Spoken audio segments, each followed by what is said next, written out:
வணக்கம் ஃப்ரெண்ட்ஸ், நல்லா இருக்கீங்களா? இன்றைக்கி நம்ம வீடியோவில் என்ன பார்க்க போகிறோம் அப்படின்னா, மாடியில் தொட்டிகளில் நாங்கள் வளர்க்குற செடிகள் பற்றி, மாடி தோட்டம் பற்றி கொஞ்சம் பார்க்கலாம். மாடி தோட்டம் அப்படின்னோடனே உங்கள் எல்லோரும் நீங்கள் என்ன நினைப்பீங்கன்னா, அதில் வந்து காய்கறிகள், கீரைகள் அந்த மாதிரி ஒரு வெரைட்டிஸ் வச்சுருப்போம் அப்படின்னு நினைப்பீங்க. இப்போ வந்து பார்த்திங்கனாலே தெரியுது, இது கோலியஸ் தான். ஏற்கனவே நம்ம கீழே எல்லாம் வச்சுருக்க கார்டனில் உள்ள கோலியஸ் வெரைட்டி எப்படி இருக்குது அப்படிங்கிறத வச்சு தனி ஒரு வீடியோ போட்டிருந்தோம். இப்போ மாடியில் வந்து ஒரு பால் கோலியஸ் அப்படிங்கிறத நாங்கள் வந்து ட்ரை பண்ணிகிட்ருக்கோம். இதுதான் நாங்கள் வந்து கீழே வளர்த்துட்டு இருந்த செடி. இந்த கோலியஸில் வந்து செம்ம கலர் உள்ள ஒரு ப்ரௌன் வித்து டார்க் பிங்க் அந்த உள்ளது நல்ல கலர்ஃபுல்லான ஒரு கோலியஸ். இது கீழே வந்து வளர்த்துட்ருக்கோம். இது போன கோலியஸ் வீடியோவில் கூட நான் காமிச்சிட்ருக்கேன், இந்த மாதிரி எப்படி வளர்த்தோம், என்ன மாதிரி இது வந்து கட்டிங் வந்து ப்ராப்பகேட் பண்ணணும் அப்படிங்கிறதெல்லாம். இப்போ இந்த இடத்த மட்டும் பாருங்கள் எப்படி இருக்குன்னு. அந்த கோலியஸே காணோம். காரணம் என்ன தெரியுமா? பின்னாடி நிற்கிறான் பாருங்க நம்ம சிவு, இவன் தாங்க காரணம். இந்த பாருங்க போய் உரசிட்டு நிற்கிறான் பாருங்களேன். இந்த செடியில் இப்படி உரசி அதை வந்து அந்த செடி ஃபுல்லாக இது பண்ணிட்டான். அந்த பாருங்கள், நம்மளையும் ஒரு வீடியோ விடுறதில்ல, எதுவும் பண்ண விடுறதில்ல. அவங்கள தான் ஃபுல்லாக என்கேஜ் பண்ணிகிட்டே இருக்கணும். அவனோட விளையாடணும், அவனை கொஞ்சணும், அவன்கிட்ட வந்து பேசணும், அவனை என்னென்னு தட்டி கொடுக்கணும். இதுதான் அவனோட எதிர்பார்ப்பு. அதெல்லாம் செஞ்சு சமாதானப்படுத்திட்டு தான் நாங்கள் வீடியோ எடுக்க முடியும். வீடியோ எடுத்துகிட்ருக்கும் போதே பாருங்கள், இந்த கோலியஸ் எடுத்துகிட்ருக்கேன், எப்படி போகிறான் பாருங்கள். உரசிட்டு அதை ஃபுல்லாக உடச்சி விட்டுட்டு போயிடுவான். இப்படி நம்ம ஆள் இல்லாத நேரத்தில் உடச்சி அந்த செடி ஃபுல்லாக ஒன்றும் இல்லாமல் பண்ணிட்டான். அந்த உடஞ்சி இது பண்ணுற அந்த கட்டிங்ஸ் எல்லாம் கொண்டு வந்து மாடியில் வச்சு நாங்கள் தொட்டிகளில் வச்சு வளர்த்துட்ருக்கோம். அந்த வளர்க்குறத வந்து ஒரு பால் கோலியஸ் டைப்பில், அதாவது ஒரே நீளமாக உயரமாக வளர்ந்துட்டு போகாமல் ஒரு உருண்டையாக ஒரு ரவுண்டாக அப்படி வர்ற மாதிரி அதை வந்து ஷேப் பண்ணி விட்ருக்கோம். அது எப்படி பண்ணோம் அப்படிங்கிறது தான் இந்த வீடியோவில் நம்ம பார்க்க போகிறோம். இது வந்து எல்லாருக்கும் நல்லா தெரியும். நல்லா வந்து எப்படி வந்து அந்த செடி மேலே வந்து கணுக்கள் விட்டு இலைகள் விட்டு வளரும் அப்படின்ட்டு. நம்ம வந்து பெருசாக இலை அந்த தண்டு நீளமாக வளர்ந்துட்டு போயிட்டே இருக்கும்போது அந்த இலைகள் இருக்கிற அந்த கணுக்குள்ளே வந்து சின்ன சின்ன கிளைகள் புதுசாக வரும். அது பார்த்தோம்னாலே தெரியும் பாருங்களேன். அந்த நல்ல ஒரு இலை வர்ற அந்த இடத்துல அது கணுன்னு சொல்லுவோம். அந்த இடத்துலையே புது ஒரு கிளை வந்து உருவாகும். 2 குட்டியாக ஒரு கிளை உருவாகும் போது மெயின் தண்டு போகுது பார்த்திங்களா, அதை வந்து நம்ம வந்து கட் பண்ணி விட்டுட்டே வரணும். இதுதான் இந்த மெத்தடில் முக்கியமான ஒரு செயல். இப்போ நம்ம அந்த வேப்ப மரம் இதெல்லாம் வந்து உயரமாக அப்படியே ஒரே கம்பாக வளர்ந்துட்டு போகிறத வந்து நம்ம வந்து பெரிய குப்பை வந்து உயரமாக வளர்ந்துட்டு போகிற மெயின் குப்பை வெட்டி விட்டோம்னா பக்கத்தில் உள்ள பக்க கிளைகள் நிறையா கிளவிட்டு அது நல்ல ஒரு நிழல் கொடுக்குற பெரிய மரமாக ரவுண்டாக அப்படி வளரும் பார்த்திங்களா. அதே மெத்தடு தான். நம்ம வந்து நல்ல மெயின் தண்டு வளரும் போது அந்த இலை கணுக்களில் புது கிளை உருவாகும். அந்த கிளை உருவாகி அதில் ஒரு நல்ல இந்த மாதிரி லீஃப் வந்துடணும். ஓரளவு சின்ன சின்ன லீஃப் நல்லா வளர்ந்த மாதிரி வந்த பிறகு அந்த மெயின் தண்டை நம்ம ஒடிச்சு விடணும். அது வந்து அப்போ தான் வந்து அந்த கிளையில் உள்ள அந்த புது கிளைகள் வந்து நல்லா உருவாகி அது தனியாக ஒரு தண்டில் இருந்து 2 கிளை திருப்பி உருவாகும். அது 2 வந்து நல்லா கொஞ்சம் வளர்ந்த உடனே அதில் புதுசாக வரும்போது இந்த மாதிரி பாருங்களேன், குட்டி குட்டி இலை வந்து ஒரு கிளையிலேருந்து அப்படி வந்திருக்கு. அந்த மாதிரி வரும்போது அதோட மெயின் தண்டு அப்போ 1 2 ஆகும், 2 4 ஆகும், 4 8 ஆகி அப்படி ரவுண்டாக அப்படி பால் ஷேப்புக்கு வரும். இது வந்து நாவல் கார்டன் அப்படின்னு சொல்லிட்டு ஒரு கேரளா ஒரு அம்மா வந்து லேடி வந்து ஒரு சேனல் போட்டுட்ருக்காங்க. அவங்களோட அந்த சேனலில் நாங்கள் பார்த்ததான் ரொம்ப சூப்பராக இருந்துச்சு. அந்த கோலியஸ் அவங்க வந்து பண்ணியிருந்தது அது ரொம்ப பிடிச்சி தான் நாங்கள் வந்து எங்கள் வீட்லேயும் நாங்கள் இதை ட்ரை பண்ணியிருக்கோம். இப்போ இந்த கிளையை பார்த்திங்கன்னா எந்தவித கணுக்களில் பக்க கிளைகள் வரவே இல்லை. இந்த மாதிரி தண்டை நம்ம ஒடிக்கக்கூடாது. எப்போ வந்து கணுக்களில் பக்க கிளைகள் விட்டு வருதோ அந்த தண்டு மட்டும்தான் ஒடிக்கணும். மாடியில் கொண்டு வச்சதுக்கு இன்னொரு முக்கியமான காரணம் நம்ம சிவு தான். அவன் ஒடிச்சு போட என்னடா இது இப்படி வைக்க விட மாட்டேங்கிறான். இது வந்து ஈஸியாக கீரை மாதிரி ஒடியக்கூடிய ஒரு தண்டு பார்த்திங்கனாலே தெரியும். இது வந்து இந்த மயில் கீரைலாம் சொல்லுவோம்ல, அந்த மாதிரி வெரைட்டியில் வந்து ஹைப்ரிட் பண்ணியிருப்பாங்க அப்படிங்கிற மாதிரி தான் யோசிக்கிறேன். அந்த வெரைட்டி மாதிரி இருக்கனால தண்டு வந்து ஈஸியாக ஒடியக்கூடியது. அதில் வந்து பார்த்திங்கன்னா இந்த கலர் வந்து ரொம்ப வந்து நாங்கள் ஆசைப்பட்டு ஒரு வீட்டில் இருந்து நாங்கள் வாங்கிட்டு வந்து அதை வந்து நாங்கள் தண்ணிக்குள்ளே போட்டு அதில் வேர் வர வச்சு அதுக்கப்புறம் அதை மண்ணில் ஊண்டி வச்சு அந்த செடியை உருவாக்கணும். இது ரொம்ப ஆசைப்பட்ட கலர். கோலியஸில் நிறையா கலர்ஸ் இருக்குது. வெரைட்டி வந்து எல்லா கலர் வெரைட்டியும் வந்து பார்க்கவே ரொம்ப அழகாக இருக்கும். ஒன்லி இலைக்காக தான். இதில் இன்னொன்று மெயினான பாயிண்ட் என்னென்னா, நடுவில் வந்து உங்களுக்கு பூ விடும். பூ வந்துருச்சு அப்படின்னா, அந்த பூ வந்துருச்சுனாலே அந்த கிளை வந்து முதிர்ந்த கிளையாக மாறி அது வந்து கொஞ்சம் இலைகள்லாம் பழுத்து பழசாயிடும். அந்த மாதிரி நம்ம பூ வரவே விடக்கூடாது. பூ வர்ற போதெல்லாம் நம்ம கட் பண்ணி விட்டுறணும்.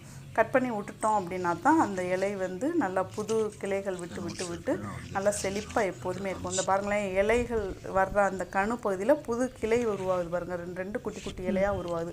அந்த மாதிரி வரும்போது இந்த மாதிரி மெயின் கிளையை நம்ம இந்த மாதிரி ஒடிச்சு விட்டுறலாம். இது ஈஸியாக ஒடிக்கக்கூடியது. கீரைத்தண்டு மாதிரின்னு சொன்னேன்ல, நம்ம வந்து வேறு எதையும் வச்சு கட் பண்ணி விட வேணாம், கையில் வச்சு நம்ம ஒடிச்சிடலாம். இப்போ இந்த ஒடிச்ச தண்டு இருக்குது பார்த்திங்களா, இதை வந்து நம்ம புதுசாக ஒரு மண்ணில் ஊண்டி வச்சோம்னாலோ இல்லை ஒரு பாட்டிலில் தண்ணி வச்சு அந்த தண்ணிக்குள்ளே போட்டோம்னாலோ அது புதுசாக வேர் விட்டு அது ஒரு தனி புது செடி வந்துடும். ஸோ இதை வந்து இந்த கோலியஸ் ப்ராப்பகேட் பண்ணுறது ரொம்ப ரொம்ப ஈஸி. ஒரு செடி குட்டியாக ஒரு கிளை கிடச்சா போதும். நம்மளுக்கு ஆசைப்பட்ட கலரில் அந்த வெரைட்டி ஒரு கிளை கிடச்சா போதும். அதை வச்சு ஒரு பெரிய ஏரியாவே நம்ம வந்து நிரப்பி வளர்த்துடலாம். இது ஒரு ஏரியா ஃபுல்லும் வளர்க்கும் போது பார்க்கும்போது கண்ணை பறிக்கிற மாதிரி இருக்கும். இதோட கலர்ஸ் வெரைட்டிஸ்லாம் பார்த்திங்கன்னா ஏகப்பட்ட ஹண்ட்ரட்ஸ் ஆஃப் வெரைட்டிஸ் வந்து இந்த கோலியஸில் இருக்குது. அதில் வந்து ஒரு 6-7 வெரைட்டி தான் எங்கள் வீட்டில் வச்சுருந்தோம். நான் அதை வந்து போன வீடியோவில் கூட நான் காட்டியிருக்கேன். பார்க்காதவங்க நான் டிஸ்கிரிப்ஷன் பாக்ஸில் லிங்க் தரேன், அதையும் போய் பாருங்கள். நல்லாயிருக்கும், ஈஸியாக வளரக்கூடியது. இன்னொன்று, இது வந்து இந்த வின்டர் சீசன் சொல்லுவோம் இல்லையா, டிசம்பர் ஜான்வரி அந்த மாதிரி சீசனில் ரொம்ப சூப்பராக வளர்ந்து அந்த கலர் வந்து பயங்கரமாக அப்போ தான் அழகாக கொடுத்துருக்கும். நல்ல கலர் வந்து அப்போ தான் எஃபெக்ட் நல்லா தெரியும், பார்க்கும்போது அழகாக இருக்கும். இப்போ நம்ம ஒடிச்சோம் இல்லையா குட்டி குட்டி கிளைகள், அதை வந்து நாங்கள் வந்து இந்த மாதிரி ஊண்டி வச்சுருக்கோம். இது வந்து இப்போ ஊண்டினதில் இது ஊண்டி 1 வீக் 2 வீக்ஸ் ஆச்சு. அப்பப்போ நம்ம வந்து அந்த பால் கோலியஸ் உருவாக்குறதுக்காக அப்பப்போ நம்ம கட் பண்ணுவோம் இல்லையா, அதை வந்து கொண்டாந்து ஊண்டி வச்சுருக்கோம். அது நல்லா வளர்ந்துருச்சு. இதை இப்படியே நம்ம தனியாக ஒரு தொட்டியில் எடுத்து வளர்த்துக்கலாம், இல்லை கீழே மண்ணில் கொண்டு மண் தரையிலையும் வைக்கலாம். சூப்பராக புது ஒரு செடி உருவாயிரும். அழகாக இருக்கும் பார்க்குறதுக்கு. அந்த கலரே பாருங்கள், கலர் தான் இதோட லீஃபில் உள்ள அந்த கலர் தான். அவுட்ரு லைனில் ஒரு நல்ல டார்க் ப்ரௌனும் நடுவில் வந்து அந்த பிங்க் கலரும் வச்சுட்டு சூப்பராக இருக்கும். நம்ம இந்த ஒடிச்ச கிளையை வந்து ஊண்டி வைக்கிறதுக்கு முன்னாடி அந்த சைடில் உள்ள அந்த பெரிய இலைகள்லாம் வந்து கட் பண்ணிவிட்டு, இந்த பாருங்கள் எப்படி பண்ணுறாங்கன்னு. அந்த கிளை தண்டு வந்து நல்லா கொஞ்சம் ஒரு 2 இன்ச்சுக்கு நல்லா தெரிகிற மாதிரி வச்சுட்டு, ஒரு மண் கலவை நம்ம என்ன வந்து உரம் போட்டு மண்புழு உரம் இதெல்லாம் போட்ட மண் கலவை தான் இந்த நாங்கள் பேக்கில் போட்டு வச்சுருக்கோம். ஸோ அதில் வந்து ஒரு குச்சி வச்சு லைட்டாக ஒரு குழி மாதிரி எடுத்துகிட்டு அதில் இந்த தண்டை ஊண்டி வச்சிட வேண்டியதான். அவ்வளோதான். ரொம்ப ரொம்ப சிம்பிளான ஒரு மெயின்டெனன்ஸ்னாலும் சரி, இதை வந்து புது செடி உருவாக்குறதுனாலும் சரி, ரொம்ப ஈஸியான ஒரு பிளான்ட் அப்படின்னே சொல்லலாம். பார்க்கவும் ரொம்ப அழகாக இருக்கும், கண்ணை பறிக்கும். வேறு எதுவும் இது பூக்கணும் அப்படிங்கிறதெல்லாம் கிடையாது. இலையே போதும் இதோட அழகுக்கு. பார்க்கும்போதே உங்களுக்கு தெரியும். அவ்வளோதான், இதுதான் முடிஞ்சு வச்சு. இதுதான் இந்த செடியை ஊண்டி வைக்கிறது. பாருங்கள், போன தடவைலாம் ஊண்டி வச்சது திருப்பி அழகாக எவ்வளோ அழகாக வளர்ந்துருக்குன்ட்டு 2 கிளை அதிலே விட்டு வந்துருக்கு பாருங்கள். அவ்வளோதான். இது ரொம்ப அப்படி புது செடியாக வளர்ந்துடும். நம்மளுக்கு தேவைப்பட்ட இடத்துல வச்சு இது பண்ணலாம். இன்டோர் பிளான்ட் மாதிரி நம்மளுக்கு சன்லைட் வீட்டுக்குள்ளே வர்ற இடத்துல வச்சுட்டு கூட ஒரு தொட்டியில் வைக்கலாம். நல்லாயிருக்கும். இது வந்து வளர்ந்துருச்சு பாருங்கள். இப்போ போன வாரம் வச்சுட்டு இது நல்லா ஹைட்டுக்கு வளர்ந்துருச்சு.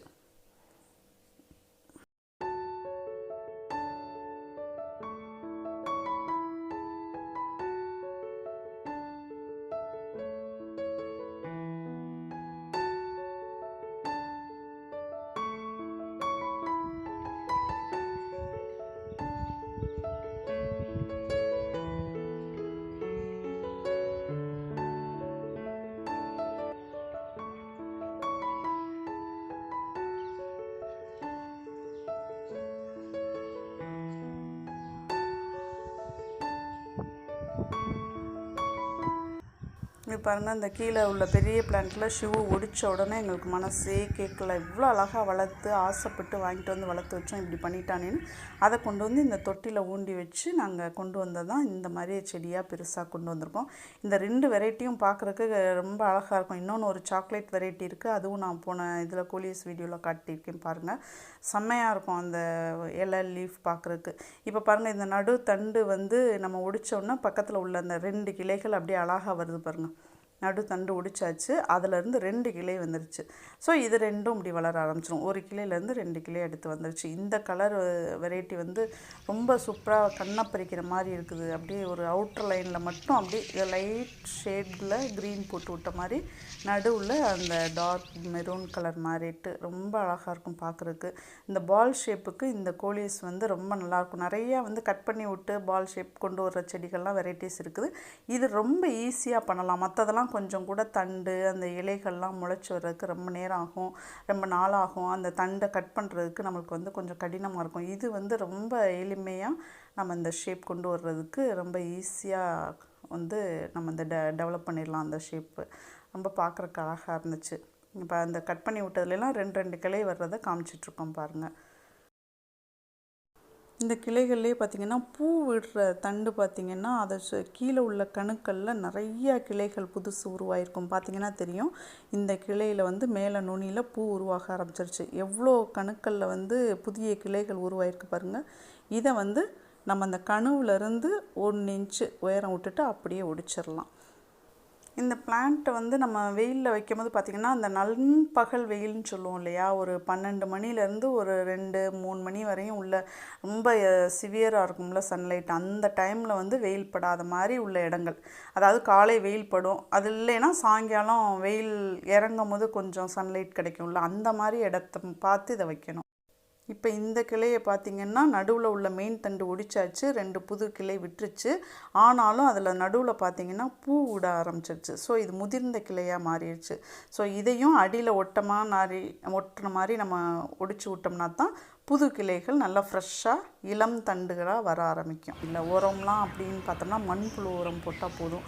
மாடியில் நம்ம வைக்கிறதுனால அந்த தொட்டியில் வந்து கலவையில் வந்து தேங்காய் நார் கழிவு சொல்லுவோம் இல்லையா, அது நம்ம வந்து யூஸ் பண்ணி அது கூட மண் கலந்துட்டு மண்புழு உரம் கலந்துட்டு காய்கறி கழிவுலேருந்து உரம் தயாரிப்போம் இல்லையா, நம்ம வீட்டில் உள்ள அந்த காய்கறி கழிவுகள்லேருந்து எடுத்து அதை வந்து மக்க செய்து அந்த உரம் எடுப்போம் இல்லையா, அதையும் கலந்து வச்சோம்னாலே போதும், செம்மையாக வந்துருச்சு. இப்போ நம்ம ஒடிச்சதெல்லாம் கொண்டு வந்து இந்த மாதிரி நம்ம வந்து புது செடி உருவாகிறதுக்கு ஊண்டி வைக்கலாம். அப்படி இல்லைன்னா இது வந்து பார்க்கும்போது ரொம்ப கலர்ஃபுல்லாக அழகாக இருக்கனால நல்லா தண்ணியில் வந்து கிளாஸில் வச்சு தண்ணியை வச்சு அதில் வந்து இதை வச்சோம் அப்படின்னா ஃப்ளவர் வேஸ் மாதிரி நம்ம டேபிளில் அழகாக வைக்கலாம். ஒரு 2-3 நாளைக்கு நல்லா இருக்கும். பார்க்கும்போது அழகாக கலர்ஃபுல்லாக இருக்கும். லீஃப் பார்க்குறதுக்கு கண்ணை பறிக்கிற மாதிரி பிளாஸ்டிக்கில் செஞ்ச மாதிரி செம்மையாக இருக்கும். ஸோ ஃப்ளவர் வேஸாகவும் யூஸ் பண்ணிக்கலாம். இது ரொம்ப நல்லாயிருக்கும்.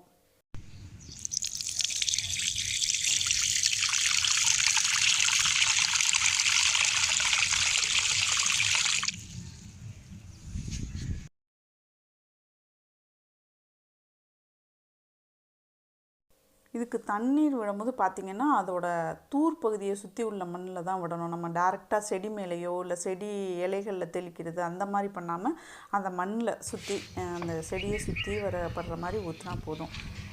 முன்னாடிலாம் குரோட்டன்ஸ் அப்படின்னு ஒரு வெரைட்டி வரும். அதுலேயும் பார்த்திங்கன்னா இலைகள் தான் அதோட அழகு, வேறு எதுவுமே அது பூ காய் பழம் அந்த மாதிரி எதுவுமே வராது. ஒன்லி அந்த லீஃபோட வெரைட்டி கலர்ஸு அதோட ஷேப்பு இதுதான் வந்து அதோட அழகுக்கு எல்லோரும் வளர்க்க ஆரம்பித்தோம். ஃபஸ்ட்டு ரோஸு, அதுக்கப்புறம் இந்த மாதிரி குரோட்டன்ஸு அப்படின்னு வளர ஆரம்பிச்சிச்சு. இப்போ பார்த்திங்கன்னா இந்த கோலியஸ் வெரைட்டி ரொம்ப அழகாக இருக்குது. பார்த்திங்கனாலே தெரியும் உங்களுக்கு. இந்த லீஃப் வந்து அந்த கலர் வந்து பாருங்களேன், நம்மளே ஏதோ வரைஞ்சி அதில் கலர் ஷேட் பண்ண மாதிரி என்ன ஒரு கடவுளுடைய அந்த ஒரு படைப்பு அப்படின்னு சொல்லுவோம் இல்லையா, அது ரொம்ப அழகாக இருக்குது.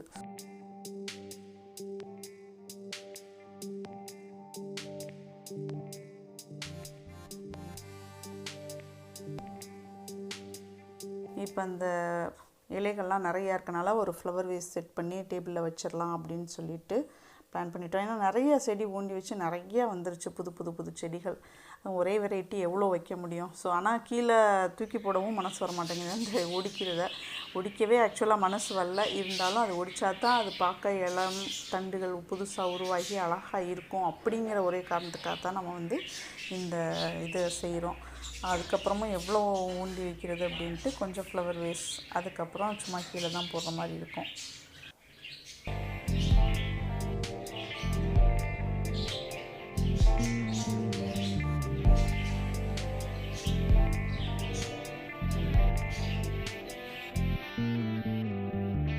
இந்த இந்த தண்ணீர் விடுறது நான் சொன்னேன் இல்லையா, அந்த சுற்றி உள்ள அந்த மண்ணில் தான் படுற மாதிரி தண்ணி விடணும். நம்ம எப்போதும் வந்து செடியோட டைரெக்டாக மேலே விடுறது, அந்த தூர் பகுதியில் விடுறது பண்ணக்கூடாது. அதுவும் முக்கியமாக கோலியஸ்க்கு வந்து நம்ம சுற்றி வர அந்த மண்ணில் தான் நம்ம விடணும். டைரெக்டாக அந்த செடியிலையோ இலை மேலே படுற மாதிரியோ விடாமல் இந்த மாதிரி தான் விடணும்.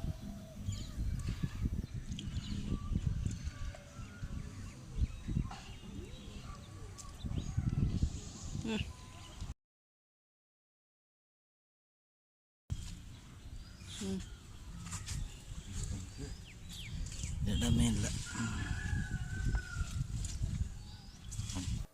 இது வந்து இன்றைக்கி ஒடிச்சு விட்டோன்னா பாருங்கள் எப்படி இருக்குன்ட்டு கொஞ்சம் பால் ஷேப் வந்துக்கிட்டு இருக்குது. இன்னும் கொஞ்சம் சைட்லலாம் நம்மளுக்கு வந்து கட் பண்ண வேண்டிய கிளைகள் இருக்குது.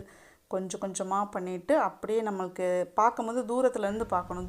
கொஞ்சம் தள்ளி ஒரு 10 அடி தள்ளி நின்று பார்த்தோம்னா எந்த இடத்துல எக்ஸஸாக இருக்குது அந்த கிளைகள் அப்படிங்கிறத நம்ம பார்த்துட்டு பக்கத்தில் போய் அந்த இடத்துல உள்ள மெயின் தண்டுகளை கட் பண்ணி விட்டுக்கிட்டே வந்தோம் அப்படின்னா புது கிளைகள் உருவாகி செம்மையாக வந்துடும். இப்போ வந்து ஒரு மாதம் 1.5 months போதும். அவ்வளோ வந்து உடனே குயிக்காக வளர்ந்துருது. அந்த புது கிளைகள்லாம் நல்லா குயிக்காக வந்துடுது.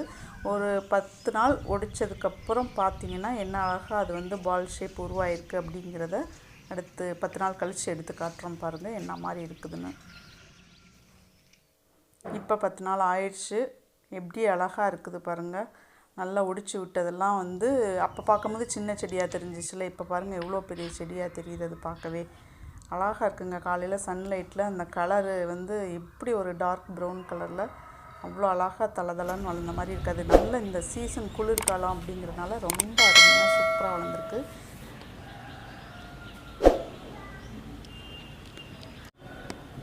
நல்ல புஷ்ஷியாக பார்க்கவே கலர்ஃபுல்லாக இருக்கிற இந்த கோலியஸ் பிளான்ட்டு மெயின்டெனன்ஸும் ரொம்ப ஈஸி. உங்கள் வீட்டு கார்டன்லேயும் கண்டிப்பாக இந்த பிளான்ட் வச்சு பாருங்கள், செம்மையாக இருக்கும். தேங்க்யூ.